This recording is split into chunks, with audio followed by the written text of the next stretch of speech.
بسم اللہ الرحمن الرحیم الحمد للہ رب العالمین والصلاة والسلام الاتمان الاکملان علی خاتم الانبیاء وسید المرسلین نبینا محمد وعلی آلہ وصحبہ اجمعین ومن تبعهم بإحسان إلى يوم الدین. اما بعد، قال اللہ تعالی فی کلامہ المجید: اعوذ باللہ من الشیطان الرجیم، بسم اللہ الرحمن الرحیم. ان الذین یرمون المحصنات الغافلات المؤمنات لعنوا فی الدنیا والآخرہ ولہم عذاب عظیم. پیارے ناظرین کرام، اس سیریز میں ہم آپ سب کا استقبال کرتے ہیں.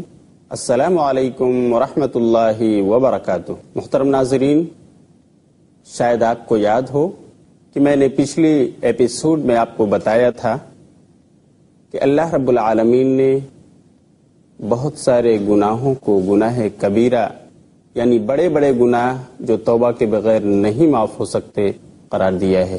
اللہ کے رسول نے بھی بعض گناہوں کو گناہ کبیرہ قرار دیا ہے. اس پروگرام کے ذریعے ہم آپ کو انہی گناہوں کی بابت جانکاری دے رہے ہیں جو اللہ اور اس کے رسول کی نظر میں گناہ کبیرہ سمجھے جاتے ہیں، یعنی جو اگر کسی انسان سے سرزد ہو جائیں تو سچی توبہ کے بغیر وہ معاف نہیں کیے جا سکتے. اللہ ان گناہوں کو اس وقت تک معاف نہیں کر سکتا جب تک بندہ شرمندگی کا اظہار کرتے ہوئے سچی توبہ نہ کر لے. اسی سلسلے کی آج ایک نئی کڑی لے کر ہم حاضر ہوئے ہیں، اور وہ ہے پاک دامن بھولی بھالی عورتوں پر بدکاری کا الزام لگانا گناہ کبیرہ ہے. آج کی اس نشست میں ہم آپ سے اسی موضوع پر گفتگو کریں گے. اللہ رب العالمین ہم سب کو صحیح بولنے اور اس کے مطابق عمل کرنے کی توفیق عطا فرمائے. پاک دامن عورتوں پر جھوٹا الزام لگانا گناہ کبیرہ ہے. آپ ذرا تھوڑی دیر کے لیے سوچیں تو آپ کو یہ بات بآسانی سمجھ میں آ جائے گی کہ یہ الزام لگانے کا عمل زبان کا ہے. گویا زبان کی ایک بڑی غلطی ہے کسی پر تہمت لگانا، الزام باندھنا. آپ دیکھتے ہیں کہ یہ زبان تو ہے بڑی چھوٹی سی، لیکن اس کے کارنامے بڑے ہی حیرت انگیز ہیں. اسی کو نبی صلی اللہ علیہ وسلم نے ایک حدیث میں بیان فرمایا ہے، جسے امام بخاری اور مسلم دونوں نے روایت کیا ہے. اللہ کے رسول صلی اللہ علیہ وسلم کہتے ہیں کہ بسا اوقات انسان بے سوچے سمجھے لاپرواہی میں اپنی زبان سے کوئی بات بولتا ہے جس پر وہ دھیان نہیں دیتا، حالانکہ وہ بات بڑی غلطی ہوا کرتی ہے، اور اس کے سبب وہ انسان جہنم کے ایسے گہرے طبقے میں چلا جاتا ہے جس کی وسعت و چوڑائی مشرق و مغرب کے درمیان کی چوڑائی کے برابر ہے. یہ سن کر حضرت معاذ بن جبل رضی اللہ تعالیٰ عنہ نے سوال کیا: اللہ کے رسول، کیا وہ باتیں جو ہم اپنی زبان سے نکالتے ہیں ان پر بھی ہماری پکڑ ہوگی؟ تو آپ نے فرمایا: معاذ، ویحک، تمہارا بھلا ہو. وَهَلْ يَكُبُّ النَّاسَ فِي النَّارِ عَلَى وُجُوهِهِمْ إِلَّا حَصَائِدُ أَلْسِنَتِهِمْ. نہیں معلوم تمہیں بہت سارے لوگ اپنے زبان کے تراشوں کے سبب، بہت سارے لوگ اپنی زبان کی کاشت اور اس کی کھیتی کے سبب، یعنی برے کلمات اور بری باتیں کرنے کے سبب، بری تہمتیں اور الزامات لگانے کے سبب اونھے منہ جہنم میں ڈال دیے جائیں گے. آگاہ ہو جاؤ، زبان کی حفاظت کرو. میرے دوستو، ناظرین کرام، یہ زبان، اس کی غلطیاں، اس سے ہمیں آگاہ رہنا چاہیے. جو بھی ہم بولیں اسے ہمیں سوچ اور پرکھ کر بولنا چاہیے. بھولی بھالی مومنہ عورتوں پر الزام لگانا یہ حرام ہے، اسلام نے حرام قرار دیا ہے. اب اگر کوئی شخص اس کام کا ارتکاب کرتا ہے، پاک دامن معصوم بھولی بھالی عورتوں پر بدکاری کا الزام لگاتا ہے اور ان کی بابت لوگوں کو سماج اور سوسائٹی میں بدگمان کرنا چاہتا ہے، تو ایسا شخص اللہ اور اس کے رسول کی نظر میں ملعون ہے. اللہ رب العالمین نے سورہ نور سورۃ نمبر 24 اور آیت نمبر 23 میں اسی کا تذکرہ فرمایا: ان الذين يرمون المحصنات المؤمنات الغافلات لعنوا في الدنيا والآخرة ولهم عذاب عظیم. کہ بے شک وہ لوگ جو برا الزام لگاتے ہیں یرمون جو تہمت لگاتے ہیں، تہمت باندھتے ہیں، المحصنات پاک دامن عورتوں پر، الغافلات بھولی بھالیوں پر، المؤمنات مومنہ عورتوں پر. بے شک وہ لوگ جو بھولی بھالی پاک دامن مومنہ عورتوں پر بدکاری کا جھوٹا الزام لگاتے ہیں، لعنوا فی الدنیا والآخرہ، وہ دنیا اور آخرت دونوں جگہ میں قابل لعنت ہیں، ان پر اللہ کی لعنت ہے. وَلَهُمْ عَذَابٌ عَظِيمٌ، اور پھر ان کے لیے بڑا عذاب ہے آخرت میں. یہ وعید ہے اللہ رب العالمین کی طرف سے اس کے پاک کلام قرآن مجید کے اندر. صرف یہی نہیں بلکہ اسلام نے ان لوگوں کو جو پاک دامن عورتوں کا دامن داغدار کرتے ہیں، ان کی دامن عفت کو تار تار کر دیتے ہیں اپنے الزام کی وجہ سے، ان پر بہتان لگا کر سماج اور سوسائٹی میں انہیں بدگمان کرتے ہیں، اسلام نے ایسے لوگوں کو قابل سزا مجرم گردانا ہے اور ان کے لیے 40 کوڑے سزا کے طور پر مقرر کیا ہے. اور یہ بھی سزا دی ہے کہ دیکھو اگر یہ الزام لگائیں اور وہ الزام جھوٹا ثابت ہو جائے تو پھر ان کی کوئی گواہی قبول نہ کی جائے گی، اور یہ سماج اور سوسائٹی میں رہتے ہوئے بھی کسی موقع پر گواہ نہیں بن سکتے، ان کو گواہ نہیں بنایا جا سکتا. سورہ نور سورت نمبر 24 آیت نمبر 4 میں اللہ ارشاد فرماتا ہے والذین یرمون المحصنات ثم لم یأتوا بأربعة شہداء فجلدوهم 80 جلدہ ولا تقبلوا لهم شہادة ابدا واولئک هم الفاسقون. کہ وہ لوگ جو بھولی بھالی عورتوں پر الزام لگائیں، والذین یرمون المحصنات ولم یأتوا بأربعة شہداء، کہ وہ لوگ جو پاک دامن بھولی بھالی عورتوں پر الزام لگا دیں بدکاری کا، زناکاری کا، اور پھر 4 گواہی لے کر نہ آئیں، 4 گواہ نہ پیش کر سکیں، فجلدوہم 80 جلدہ، تو ان کو 40 کوڑے مارو. اور یہی نہیں، ولا تقبلوا لهم شہادة ابدا، اور پھر سماج اور سوسائٹی میں کسی بھی کیس کے اندر، کسی بھی مقدمے میں ان کی کوئی گواہی قابل قبول نہیں ہوگی، اور یہ بحیثیت گواہ سماج اور سوسائٹی میں تسلیم نہیں کیے جا سکتے. یہ سخت وعید ہے ایسے لوگوں کے لیے جو پاک دامن عورتوں کا دامن داغدار کرتے ہیں اور انہیں زمانے میں سماج اور سوسائٹی میں رسوا کرتے ہیں. ان پاک دامن بھولی بھالی عورتوں کو الزام لگانا ایک ایسا جرم ہے جو صرف دنیا میں نہیں بلکہ آخرت میں بھی قابل سزا ہے، اور نبی صلی اللہ علیہ وسلم کی حدیث میں آخرت میں بھی اس کے لیے سزا کی وعید آئی ہے کہ یہ گناہ ایک مہلک گناہ ہے، یہ گناہ ایک تباہ کن گناہ ہے کہ انسان ناجائز طور پر ایک پاک دامن بھولی بھالی عورت پر الزام لگائے اور اس کے دامن عفت کو تار تار کر دے. چنانچہ ایک حدیث جسے امام بخاری اور مسلم دونوں نے روایت کیا ہے، نبی صلی اللہ علیہ وسلم فرماتے ہیں، بہت مشہور حدیث ہے جس میں اللہ کے رسول نے 7 بڑے گناہوں کا تذکرہ فرمایا. اجتنبوا السبع الموبقات، لوگو 7 مہلک گناہوں سے بچو، 7 ایسے گناہوں سے پرہیز کرو جو ہلاک کر دینے والے ہیں، برباد کر دینے والے ہیں، تمہاری دنیا اور تمہاری آخرت کو بھی. ان میں سے ایک گناہ آپ نے یہ بتایا، قذف المحصنات الغافلات المؤمنات، کہ بھولی بھالی پاک دامن مومنہ عورت پر زناکاری اور بدکاری کا الزام لگانا یہ گناہ کبیرہ ہے جو مہلک ہے، یعنی تباہی اور بربادی اس شخص کے حصے میں آئے گی جو الزام تراشی کا کام کرے گا. یہ صرف دنیا میں نہیں بلکہ آخرت میں بھی یہ چیز اس انسان کے لیے تباہی اور بربادی کا سبب ہوگی. میرے دوستو، آپ اندازہ کیجئے کہ کسی پر اپنی زبان کھولنا بغیر دلیل کے، بغیر ثبوت کے کس قدر مہلک اور تباہ و برباد کرنے والا کام ہے، کتنا بڑا گناہ ہے. لیکن آج ہمارے معاشرے میں یہ برائی اتنی عام ہو چکی ہے کہ لوگ بس تھوڑی تھوڑی باتوں کا بدلہ لینے کے لیے سماج اور معاشرے میں رہنے والی پاک دامن عورتوں، بہت سارے لوگوں کی بہو بیٹیوں پر اپنی زبان کو کھولتے ہوئے نہیں شرماتے. البتہ یہاں ایک مسئلہ یہ آتا ہے کہ اگر ایک شوہر اپنی بیوی پر ایسا الزام لگا دے اور اپنی بیوی کے بارے میں وہ اپنی زبان کھولے بہتان لگاتے ہوئے کہ میں نے اپنی بیوی کو ایسا اور ویسا کرتے ہوئے پایا ہے، اور اس کے پاس کوئی گواہ نہ ہو سوائے اس کے اپنے نفس کے، تو اس سلسلے میں شریعت کا حکم کیا ہے؟ یہ ایک مسئلہ ہے. اس سلسلے میں جب قرآن کی تلاوت ہم کرتے ہیں، قرآن کا مطالعہ کرتے ہیں، تو ہمیں قرآن ایک اصول دیتا ہے کہ اگر شوہر اپنی بیوی پر الزام لگا دے اور وہ ثبوت کے طور پر 4 گواہ نہ پیش کر سکے تو پھر ایسی صورت میں لعان کا حکم ہے۔ سورہ نور سورت نمبر 24 اور آیت نمبر 6 سے 9 میں اللہ رب العالمین نے ایسے میاں بیوی کے جوڑے کی بابت لعان کا حکم صادر فرمایا ہے۔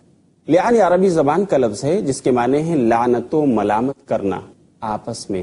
لاعن یلاعن ملاعنتا ولعانا، یہ مصدری کلمہ ہے لعان، جس کے معنی ہے آپس میں ایک دوسرے پر لعنت بھیجنا، لعنت و ملامت کرنا۔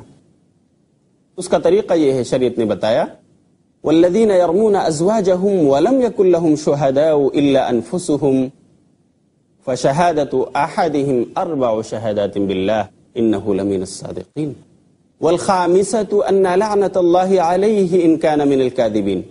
اس کا طریقہ یہ ہے کہ وہ لوگ جو اپنی بیویوں پر الزام لگا دیں زناکاری یا بدکاری کا اور ان کے پاس اپنے نفس کے علاوہ کوئی دوسرا گواہ موجود نہ ہو جس کو پیش کر سکیں، تو پھر ایسی صورت میں شوہر کے اوپر یہ لازم ہے کہ وہ 4 بار شہادت دے اس بات کی کہ وہ سچا ہے، اور 5ویں بار اللہ کو حاضر و ناظر سمجھتے ہوئے یہ گواہی دے کہ اللہ کی لعنت ہو اس کے اوپر اگر وہ جھوٹا ہو۔ اسی طرح ان کی بیوی سے کہا جائے گا کہ تم بھی اللہ کو حاضر و ناظر سمجھ کر اس کی قسم کھاؤ، چنانچہ اس سے بھی عذاب کو ہٹا دیا جائے گا اس بنیاد پر کہ وہ بیوی 4 مرتبہ یہ گواہی دے کہ میرا شوہر جھوٹا ہے، اور 5ویں بار وہ یہ کہے کہ اللہ کا غضب ہو میرے اوپر اگر میرا شوہر سچا ہو۔ اور اس طرح سے شوہر اور بیوی کے درمیان اب جدائی پیدا کر دی جائے گی، وہ دونوں اب میاں بیوی بن کر نہیں رہ سکتے، یہ ان کے درمیان طلاق کی سی کیفیت ہو گئی، وہ دونوں ایک دوسرے سے الگ ہو جائیں گے۔ بیوی اپنا عدت مکمل کر کے دوسرے سے شادی کر سکتی ہے، اسی طرح شوہر کو اجازت ہے کہ وہ دوسری شادی کر لے۔ تو یہ ہے لعان جس کا تذکرہ اللہ نے اس جوڑے کے لیے فرمایا ہے جن میں ایک شوہر اپنی بیوی کو ناجائز بغیر ثبوت کے الزام لگا دے کہ وہ زناکار و بدکار ہے۔ تو میرے دوستو، پاک دامن عورت پر جو بھولی بھالی ہے، معصوم ہے، اور کسی قسم کا کوئی ایسا جرم اس نے نہیں کیا ہے جسے زنا کہا جا سکتا ہو، اس پر الزام لگا دینا، بہتان لگا دینا، یہ گناہ کبیرہ ہے جو بغیر توبہ کے معاف نہیں ہو سکتا۔ اسی نشست میں ہم آپ کو ایک اور گناہ کی بابت واقف کرانا چاہتے ہیں جو گناہ کبیرہ میں سے ہے، تاکہ ہم اپنا حساب کر لیں، اپنا محاسبہ کر لیں، کیا یہ گناہ ہم سے ہوا ہے یا نہیں۔ اگر نہیں تو اللہ کا شکر ادا کریں، اگر ہو چکا ہے تو اللہ کے سامنے حاضر ہو کر گریہ وزاری کریں اور اللہ سے توبہ اور معافی مانگیں۔ پڑوسی کو تکلیف دینا یہ بھی گناہ کبیرہ ہے۔ قرآن کریم نے پڑوسی کا تذکرہ سورہ نساء سورت نمبر 4 اور آیت نمبر 36 میں کیا ہے، جہاں اس بات کا ذکر ہے کہ لوگ اپنے والدین کے ساتھ حسن سلوک کرو، قرابت داروں کے ساتھ حسن سلوک کرو، یتیموں کے ساتھ حسن سلوک کرو۔ وہاں اللہ نے پڑوسی کا تذکرہ فرماتے ہوئے کہا والجار ذی القربى والجار الجنب، اور قرابت دار پڑوسی کے ساتھ حسن سلوک کرو اور اجنبی پڑوسی کے ساتھ بھی حسن سلوک کرو۔ پڑوسی اگر اچھا ہو تو وہ باعث رحمت، پڑوسی اگر برا مل گیا تو باعث مصیبت ہوا کرتا ہے۔ قرآن کریم اور احادیث کا مطالعہ کرنے سے پتہ چلتا ہے اگر مذہب کو آپ دیکھتے ہیں تو 2 قسم کے پڑوسی آپ کے ہو سکتے ہیں، ایک مسلم، ایک غیر مسلم۔ اسی طرح ایک دوسرے اعتبار سے بھی پڑوسی کی تقسیم کی جا سکتی ہے کہ وہ پڑوسی آپ کا رشتہ دار ہے یا اجنبی۔ گویا پڑوسی یا تو رشتہ دار ہو سکتا ہے یا اجنبی یا مسلمان ہو سکتا ہے یا غیر مسلم۔ ان 4 قسموں میں سے ہر قسم کا کوئی بھی پڑوسی آپ کا ہو، اس کے ساتھ حسن سلوک کی اسلام نے تاکید فرمائی ہے۔ آپ اندازہ کریں کہ جس کو کوئی برا پڑوسی مل جائے تو اس کی زندگی کس قدر اجیرن ہو جاتی ہے۔ چھوٹی چھوٹی باتوں پر تو میں اور مقدمات تک انسان پہنچ جاتا ہے، کبھی کبھی قتل و قتال کی بھی نوبت آ جاتی ہے۔ انسان نہ تو گھر پر مطمئن رہتا ہے، اور اگر کبھی سفر پر جانا ہو گیا تو اس کی پریشانی اور بڑھ جاتی ہے کہ اللہ جانے میرے گھر کا کیا حال ہو، میرے بچے کیسے ہوں کہ میرا پڑوسی تو ٹھیک۔ لیکن اس کے بالمقابل اگر پڑوسی اچھا ہے، ایک دوسرے کے دکھ درد کا خیال رکھتا ہے، دوسرے کی ضروریات کا خیال رکھتا ہے، تو یہ پڑوسی رحمت ہے، نعمت ہے کہ انسان اپنے گھر میں ہوتا ہے تب بھی وہ مطمئن ہوتا ہے اپنے پڑوسی سے، اور اگر کبھی سفر بھی درپیش ہوا اور وہ سفر پر گیا تو بھی مطمئن نظر آتا ہے کیونکہ اس کا پڑوسی اچھا ہے، ضروریات کا خیال رکھنے والا ہے، ایک دوسروں کے دکھ درد میں کام آنے والا ہے۔ اسی طرح کے ایک پڑوسی تھے حضرت عبداللہ بن مبارک رحمۃ اللہ علیہ، جو تابعی ہیں۔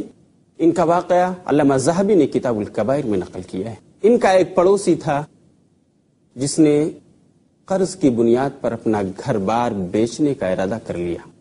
چنانچہ اس نے اپنے گھر کی جو قیمت لگائی تو آدھی قیمت اس نے اپنے گھر کی اور آدھی اپنے پڑوس کی۔ اس کا گھر جتنی مالیت کا تھا اس نے اس کی ڈبل ریٹ لگائی، ڈبل قیمت لگائی، اور لوگوں نے جب آ کر پوچھا کہ میرے بھائی تمہارا گھر تو اتنی مالیت کا نہیں، اتنی قیمت کا نہیں، تم اتنا ریٹ کیوں ہائی فائی کر کے بیچ رہے ہو، اتنی مہنگی قیمت سے کیوں بیچ رہے ہو؟ تو اس نے جواب دیا کہ میرا گھر تو 5000 درہم کا ہے، لیکن میرے پڑوس کی قیمت بھی 5000 درہم ہے، کیونکہ میرا پڑوسی بہت اچھا ہے۔ اس کی خبر جب حضرت عبداللہ بن مبارک رحمۃ اللہ علیہ کو ہوئی تو انہوں نے اپنے پڑوسی کی زیارت کی اور کہا میرے بھائی میں نے سنا ہے تم اپنا گھر بیچنے والے ہو، آخر ماجرا کیا ہے؟ مجھے تو تم سے کوئی تکلیف نہیں ہوئی، میں تم سے خوش ہوں۔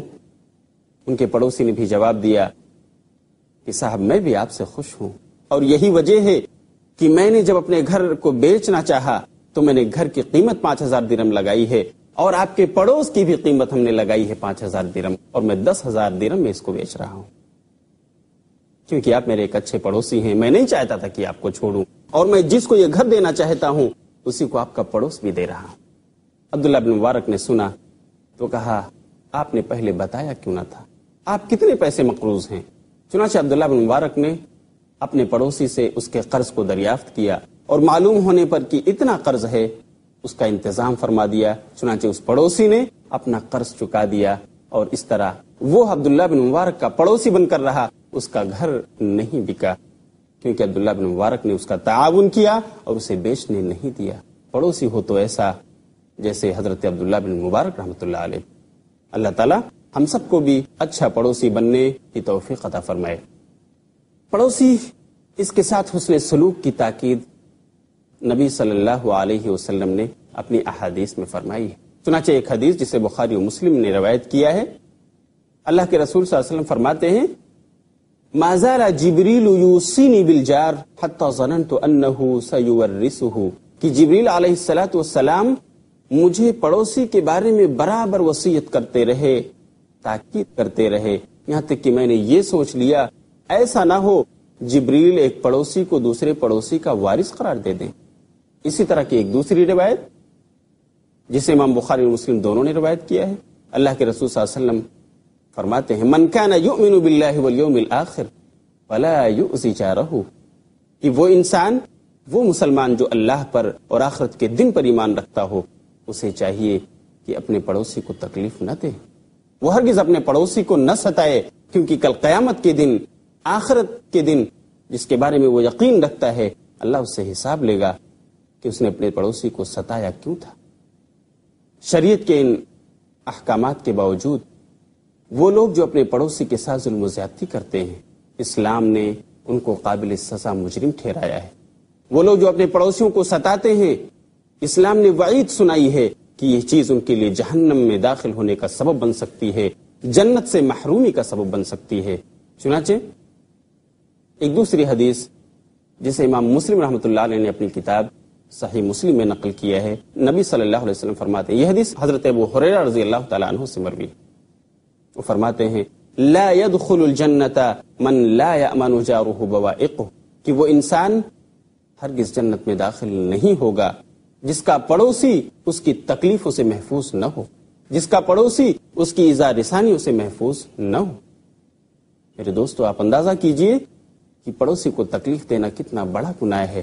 اگر ہم اچھے پڑوسی نہیں ہیں تو آج ہی سے ہمیں یہ تہیہ کر لینا چاہیے کہ اپنے حالات کی اصلاح کر لیں اور اچھے پڑوسی بننے کی کوشش کریں۔ اسی طرح ایک دوسری حدیث جسے امام بخاری اور مسلم دونوں نے روایت کیا ہے، نبی صلی اللہ علیہ وسلم نے اور شدید ترین الفاظ میں یہ وعید سنائی ہے کہ ایسا شخص تو مومن نہیں ہو سکتا جو اپنے پڑوسی کو ستا رہا ہو، اپنے پڑوسی کو تکلیف دے رہا ہو، اس کا پڑوسی اس کی شرارتوں سے محفوظ نہ ہو تو وہ مومن کامل نہیں۔ آپ نے فرمایا واللہ لا یؤمن، واللہ لا یؤمن، واللہ لا یؤمن۔ قیل من هو یا رسول اللہ؟ قال الذي لا يأمن جاره بوائقه، الذي لا يأمن جاره بوائقه، متفق علیہ۔ اللہ کے رسول نے فرمایا ہرگز وہ شخص مومن نہیں ہو سکتا، وہ شخص ہرگز مومن نہیں ہو سکتا، وہ شخص ہرگز مومن نہیں ہو سکتا۔ آپ سے پوچھا گیا کہ اللہ کے رسول آخر وہ کون شخص ہے جس کے بارے میں آپ اتنی تاکید کے ساتھ کہہ رہے ہیں مومن نہیں ہو سکتا؟ آپ نے جواب دیا الذی لا یأمن